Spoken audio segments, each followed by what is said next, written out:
Hey guys, this is my Clash of Clans spreadsheet. Wanted to show you real quick.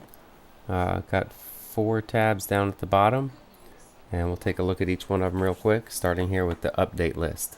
This one was kind of designed for you to keep track of what level everything is on, what maximum level it can go to at the town hall that you're on, and what it's going to cost to upgrade that item next. The only place you have to worry about keying anything in are the columns where you see the outside borders. For this one, really the main thing is filling in this column. So you start off by putting what town hall level you are on. We'll go with 6, and you'll see all the items become available for town hall 6. If you don't have it yet, or it's not available, it'll just tell you that it's not available at that town hall level.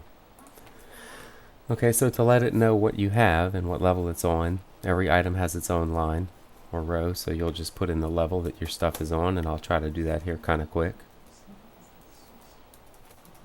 You'll notice this column over here too. It just shows you how many of that item are available at that town hall.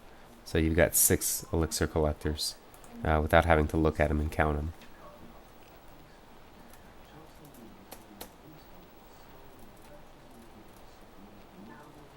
And I'm just randomly putting in some numbers here. Anything less than the maximum. Of course, you would want to put in your true numbers.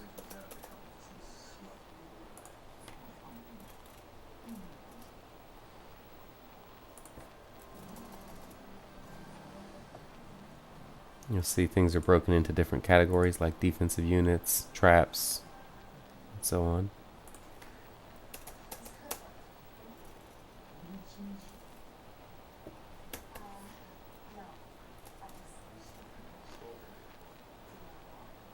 It won't let you enter a number that is greater than the max for that town hall. So if you were to try to put in like a 5 here, you'd get a little error message. You've got to put in something equal to or less than 4.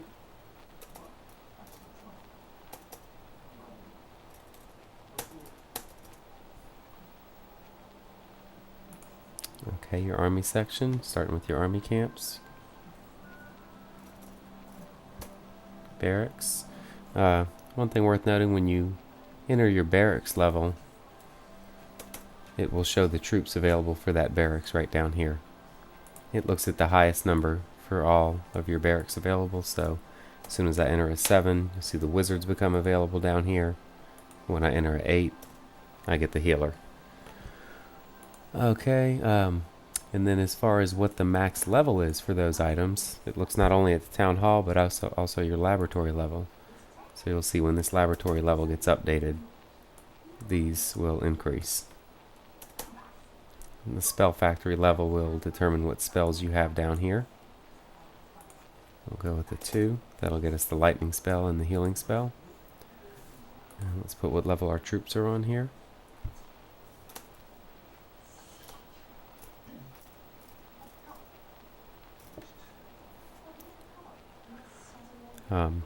If I didn't mention already, when an item is equal to the max for that town hall, it will no longer display a cost over here of upgrading it until you get to the next town hall. Just put in my spell levels here. I don't have heroes yet at this town hall. Okay, so that's coming up with a cost of 5.5 million gold, 5.8 million elixir. Not to upgrade everything to its max at the next town hall, but just to get through the next level of upgrades. I said I would show you this little upgrade in progress list here. Okay, you can list 1 through 6 the items that you're upgrading, depending on how many builder huts you have. Doesn't matter what order you go in, but you don't want to show the same number more than once. So let's say I'm upgrading my clan castle. Okay, it'll list it over here. Show me that it's going from level 2 to 3. And then let's say we're doing an elixir collector, elixir storage, oops, gold mine, gold storage. A 6th one would have to be something in your research lab.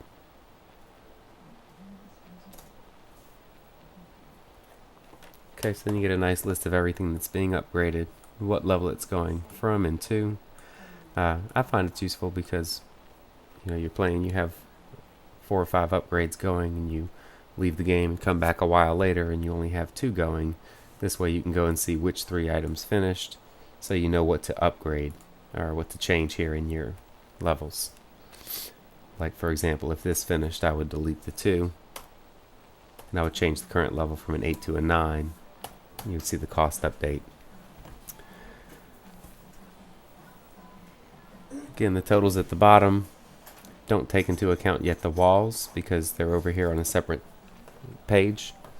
The walls are a bit of a pain to fill out the first time, but once they're all filled out, it's not so bad. If you know how to copy and paste, we can do it pretty quick. Okay, it knows that because I'm on Town Hall 6 already that I have 125 pieces available. The max level it can go to is 6. Let's just say I have 50 on level 5. Okay, once I put the 5, a couple times I can copy it down. And if you see this little countdown here that Excel is showing me, it shows me the number of rows I've highlighted, so I can easily get to 48 and paste, and I've got my 50 pieces of wall at level 5. And then let's say we have 50 at level 4. Again, I'll copy and paste that 49 times.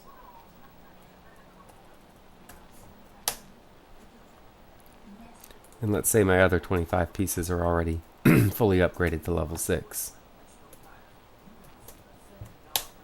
After 125, it just tells you not available at this town hall. Okay, so going back to the top of the page, it won't show me a cost over here yet until I specify the method of upgrade. And it also knows that walls before level 8 can only be upgraded with gold. So my choice here is gold or nothing.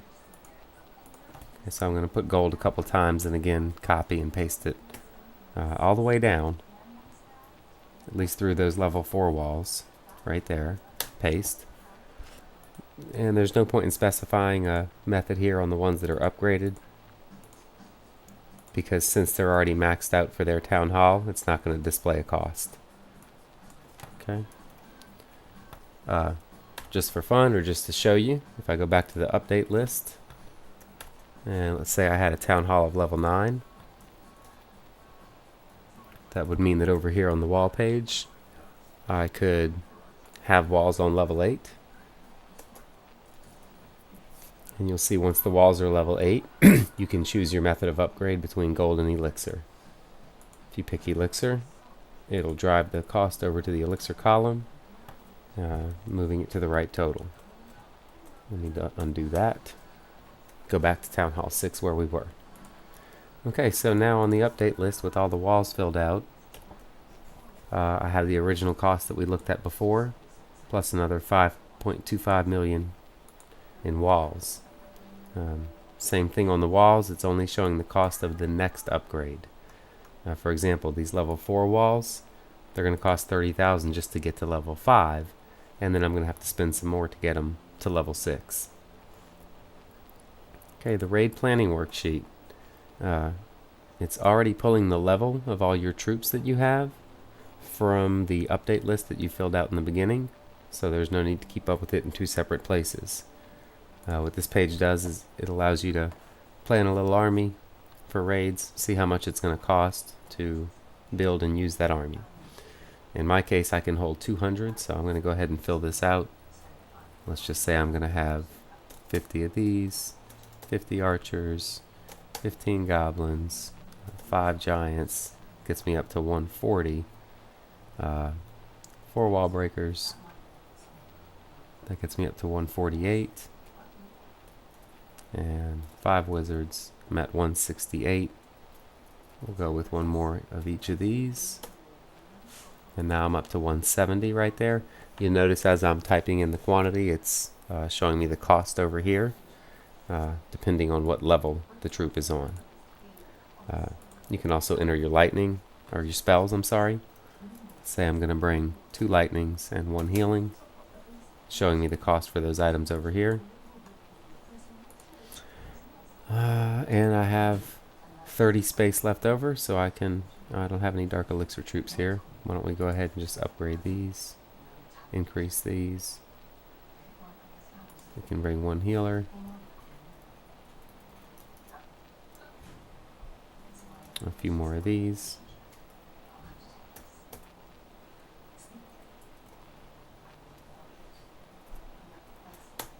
Okay, and now I'm at 200.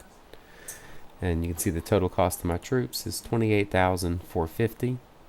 If I use my spells here as well, it would be 79,450. And at this level, I don't have any Dark Elixir troops to deal with. Okay, now, knowing the cost of my troops, here's where I could enter what I actually used in a raid, in case I didn't use all the troops I built and I wanted to know my true cost. Let's say these are the numbers I used.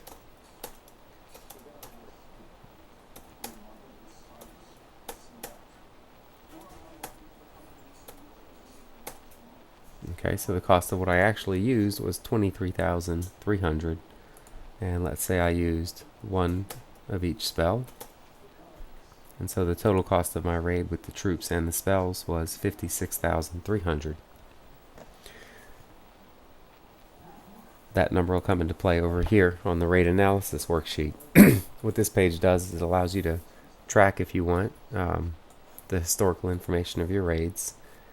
It can go as far over as 100 raids, or you can enter as few as 1 or 2. Basically what you do is you put in your gold elixir and dark elixir before the raid and after the raid, and it gives you the gain or loss. Down here it tracks a few things from all of the information up above, gives you a total, the high, the low, and the average. Okay, let's fill this out, do some examples. Let's say before the raid, these were my numbers.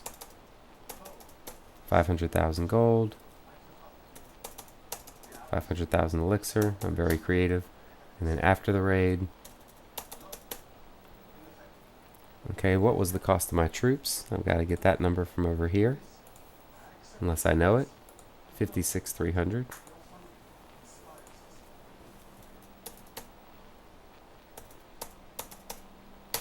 Again, I'm not entering any dark elixir information just because of this level. So this shows that I made 125,000 gold on the raid, 194,000 elixir, and that's taking into account the cost of the troops that I used. And then we could fill out some more, see how those totals down at the bottom are affected.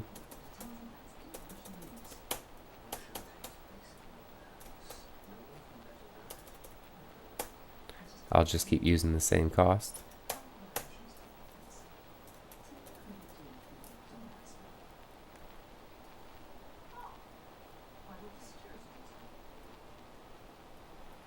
Something doesn't look right there.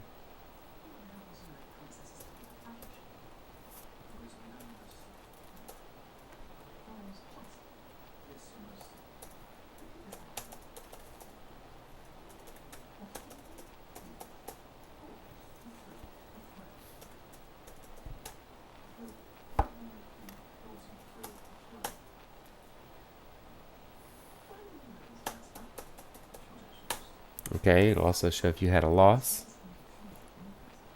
Again, it's taking into account the cost of the troops. And anyway, just after filling out 3 raids, you can see how it's showing the total of all the raids, the highest of all the raids, the lowest of each raid, and the average. Anyway, that's it. That's all I have for now. Let me know what you think and what else I can add to it. Thanks.